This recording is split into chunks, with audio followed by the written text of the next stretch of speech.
สบายดี FC เบิดสุขุทุกคนมื้อนี้ก็น็อตบ่าวเซโนชาแนลก็สิมาดังฟืนดังไฟหนึ่งข้าวเป่าไฟตอนคลิปนี้น้องน็อตก็ถ่ายมาแต่มื้อวันพุธเนาะ FC ทุกคนน็อตก็ข้างหมอหนึ่งไปหลังจากนั้นแล้วก็เอาเขามา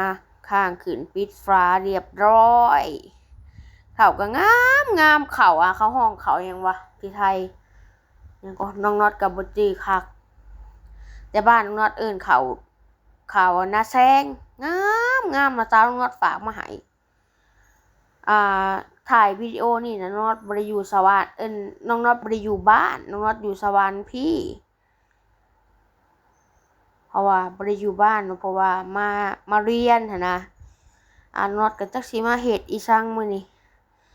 มักไก่สูตรเซโนบ้านน้องน็อตเนาะไปเบิ่งกันเลยตอนแรกก็ล้างไก่มาก่อนเพราะว่าน้องน็อตบ่ได้ซื้อไก่นะที่เป็นตัวมาเนาะเพราะว่าน้องน็อตก็ซื้อแบบเป็นน่องไก่นะเขาเอิ้นนะน้องน็อตก็เตรียมเครื่องปรุงมาเลยมีผงชูรสเลยอันดับแรกอันที่สองก็เกลืออันที่สามก็คือน้ำตาลหรือว่าชูกล้าเนาะอันที่สี่ก็คือซอสพริกยังน็อตเอือบด้วยน้องน็อตกะสีแนะนำตื้ม FC แถวจะเฮ็ดแซ่บแน่นอนสูตรนี้นะเฮ็ดบ่เป็นกะลองเอาแหละใส่สำไรฮะนะมาฮอดนี่กะน้องน็อตกะสิได้ลา FC ทุกคนไปก่อนเด้อน็อตอธิบายขั้นตอนสูตรให้แล้วกับไปเฮ็ดบ่แซ่บยังก็มาฝากที่ชมน็อตได้เด้อตาม FC มักหั่นแหละอยู่ว่า FC มักนัวบ่ลืมมัก